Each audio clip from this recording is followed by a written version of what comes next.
So நம்ம எல்லா பிஸ்னஸ்க்குமே software கொடுக்குறோன்றது உங்களுக்கு தெரியும். ஸோ மொபைல் அப்ளிகேஷனாக இருந்தால் இருக்கலாம், டெஸ்க்டாப் அப்ளிகேஷன் இருக்கலாம், இல்லை க்ளவுட் பேஸ்டு இருக்கலாம், இல்லை எஸ்எம்எஸ், ஏபிஐ அது இதுன்னு எல்லா சாஃப்ட்வேர் நம்ம பண்ணிகிட்ருக்கோம். ரைட். இன்றைக்கி மார்னிங் நம்மளுக்கு வந்து ஆர்டர் என்ன அப்படின்னா, பார்கோடு வந்து யூனிக்காக இருக்கணும். அதாவது ஒரு மேனுஃபேக்சரிங் கம்பெனி அவங்க வந்து ப்ராடக்டை உற்பத்தி பண்ணுறாங்க. ஸோ அவங்களுக்கு வந்து என்னென்னா, ஃபார் எக்ஸாம்பிள் இப்போ இங்கே பார்த்தீங்கன்னா சிம்பிளாக நம்ம வந்து அவங்களுடைய கம்பெனி நேமும் பார்கோடும் டிசைன் பண்ணியிருக்கோம். கீழே பார்த்தீங்கன்னா சீரியல் நம்பர் 2309151 ஆரம்பிக்குது. இப்போது இது வந்து இப்போ நீங்கள் நார்மலாக பிரிண்ட் எடுக்கும்போது என்ன ஆகும்னா இதுதான் பிரிண்ட் ஆகும், ஓகேவா?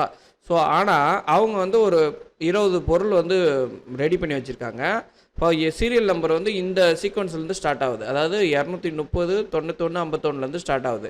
அப்போ 20 பீஸுன்னு கொடுக்கும்போது அதுக்கு தனித்தனியாக வந்து உங்களுக்கு பார்கோடு வரணும். ஸோ நீங்கள் வந்து ஒவ்வொன்றையும் எடிட் பண்ணி பிரிண்ட் எடுக்கிறதுன்றது ரொம்ப சிரமமான விஷயம், ஓகேங்களா? ஸோ இப்போ நம்ம என்ன பண்ணுறோன்னா, இப்போ பாருங்கள் பிரிண்ட்டு கொடுக்குறோம். பிரிண்ட்டு கொடுத்தோடனே இங்கே வந்து நம்பர் ஆஃப் சீரியல் நம்பர்னு கேட்குது. இதாக இருக்கு பாருங்கள். இங்கே நான் வந்து ஒரு 20 பீஸுன்னு கொடுத்துட்டு இங்கே ப்ரிவ்யூ பார்த்தீங்கன்னா பாருங்கள் 51லேருந்து ஆரம்பிக்குது, 52, அப்படியே நீங்கள் நெக்ஸ்ட் கொடுக்கலாம். 53, 54, 55, 56, 57, 58, 50 ஆட்டோமேட்டிக்காக உங்களுக்கு வந்து சீரியல் வந்து உங்களுக்கு சீக்வன்ஸ் ஆகும், ஓகேங்களா? இதே மாதிரி உங்களுக்கு கஸ்டமைசேஷனில் எனக்கு வந்து நிறைய வந்து ஃபார்மேட் தேவைப்படுது அப்படின்னிங்கன்னா நாங்கள் உங்களுக்கு கஸ்டமைசேஷன் பண்ணி கொடுத்துருவோம் பார்கோடு. ஸோ சீக்வன்ஸாகவும் நீங்கள் மெயின்டைன் பண்ணிக்கலாம். இப்போ இவங்க என்ன பண்ணுவாங்கன்னா, இந்த ஐட்டம் எல்லாம் ஸ்டிக்கரை ஒட்டிட்டு அதுக்கப்புறம் அவங்க யூஸ் பண்ணக்கூடிய அக்கௌண்டிங் சாஃப்ட்வேரில் போயிட்டு அந்த சீரியல் நம்பர் வச்சு அவங்க வந்து டேட்டாஸை வந்து லோட் பண்ணிப்பாங்க. ஸோ அந்த பர்பஸ்க்காக இது தேவைப்படுது. ஸோ நான் இந்த ஒரு டிசைனுக்கு வந்து நம்ம 1000 ரூபீஸ் வந்து சார்ஜ் பண்ணுறோம்.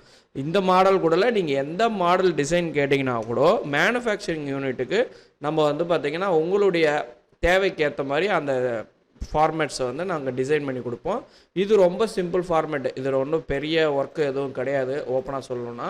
அதனால் நாங்கள் வந்து சிம்பிளாகவே நாங்கள் வந்து இந்த பார்கோடை வந்து அவங்க கேட்டது சீரியல் நம்பர் கண்டினியூட்டி. ஸோ அதுக்காக நான் இந்த பார்கோடை வந்து டிசைன் பண்ணியிருக்கேன். ஸோ உங்களுக்கு இதே மாதிரி கஸ்டமைஸ்டு டிசைன்ஸ் தேவைப்பட்டுச்சுன்னா ப்ளீஸ் காண்டாக்ட் பண்ணுங்கள். தேங்க்யூ ஃபார் வாட்சிங். Please subscribe and support my team.